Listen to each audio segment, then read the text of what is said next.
So in just the past couple of hours, the U.S. Supreme Court shot down an effort by Virginia Democrats to revive a voter-approved congressional map, which they wanted to use in this year's midterm elections. The amendment, which would have allowed Democrats to redraw districts, was initially struck down by the Virginia State Supreme Court.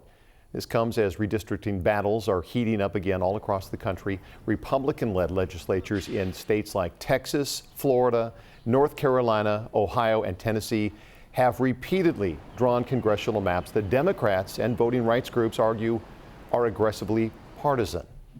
Joining us now to help break this all down is Erin Carr, Assistant Professor of Law at Seattle University. Great to have you on again. Good talking to you. Good evening. So can you explain to our viewers how the court can just throw out a voter-approved referendum? Well, here, even though there were 1.6 million Virginia state voters that approved this new congressional map for their state, the Virginia Supreme Court concluded that the voter referendum was invalid because the state legislature had not followed the proper process for placing the amendment on the ballot. And so a divided Virginia Supreme Court determined that this procedural deficiency was so significant that it tainted the entire voter referendum process.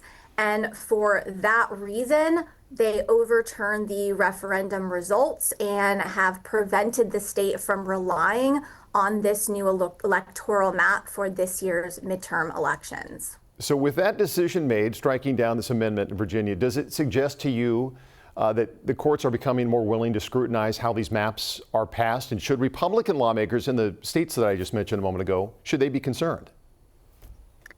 It's too early to tell. The Virginia Supreme Court decision could be an anomaly, or alternatively, it could be a bellwether for state Supreme Courts becoming much more involved in political gerrymandering disputes. Because the U.S. Supreme Court has limited federal civil rights protections, political and legal battles involving voting rights are now going to migrate to state courts, which is precisely what is reflected in this week's Virginia Supreme Court decision. Increasingly, it will be left to state courts to serve as the guardians and gatekeepers of voting rights, and yet it remains to be seen whether they too may be infected by this political gerrymandering epidemic. Once this got started, so many states jumped on board this to try to even things out. Could the redistricting that we've talked about, or the efforts anyway, realistically change control of Congress?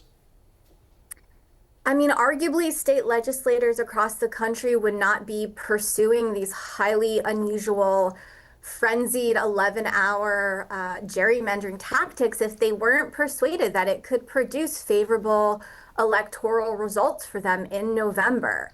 Now, even though the midterm election cycle is actively underway in many states, several GOP-controlled southern states have called emergency legislative sessions just within the last week for the purpose of adopting even more extreme gerrymandered electoral maps to give themselves an electoral advantage. And by some estimates, these new gerrymandering efforts could produce anywhere between 9 and 11 congressional seats for Republicans, which could translate into a 4% congressional advantage. That is enough to shift this year's competitive midterm elections and potentially sway control of Congress. It seems like we just have such a political divide that this redistricting, the battles are shifting from your traditional gerrymandering arguments to a more procedural and state constitutional fight. Is that what you're seeing or you believe is happening?